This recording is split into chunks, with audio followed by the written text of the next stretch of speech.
ওই চাপো চাপ চাপ, আমি এটা ফালাই দিমু।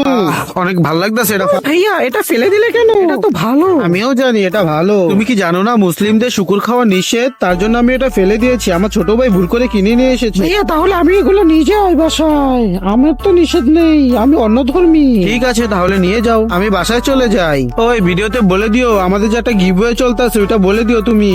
আমি চলে যাই। আমাদের ভিউয়ার্সরা জানে এগুলো ডেসক্রিপশন বক্সে থাকবে লিংকটা। যাই এটা বাসায় নিয়ে যাই, তারপরে পাক করে খাবো। কিরে রূপা, কোথা থেকে আসলি? কিরে এটা কি? এটা কোথা থেকে নিয়ে আসলি? ভাই দিয়ে দিয়েছে, তার জন্য নিয়ে আসলাম। ও মা, তাই নাকি? তাহলে চল দুই বোনে মিলে পাক করে খাই। তাহলে আমাদের বাসায় নিয়ে যাই। যা লাগে সম্পূর্ণ কাজ আমার ছোট ভাই করবে। প্রথমে ভালো করে ধুয়ে নেব এবং আগুন দিয়ে ভালো মতো হিট দিয়ে নেব। হিট দেওয়ার সময় অবশ্যই সতর্কভাবে দিতে হবে যাতে কোনো সমস্যা না হয়। আর ভালো করে ঘষেও নিতে হবে। ঘষে নেওয়া শেষ হয়ে গেলে এগুলোকে মাঝখান দিয়ে কেটে নেব এবং গরম পানিতে দিয়ে দেবো সিদ্ধ হওয়ার জন্য। আমাদের প্রায় সিদ্ধ হয়েই গেছে, এখন শুধু উঠিয়ে নেব।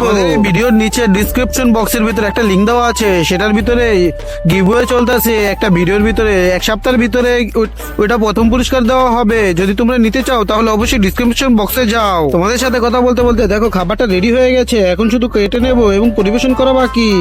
নাও তোমাদের জন্য রেডি হয়ে গেছে অসাধারণ খাবার। আমি প্রথমে খেয়ে দেখি, অনেক মজা হয়েছে তো, অনেক মজাই হচ্ছে।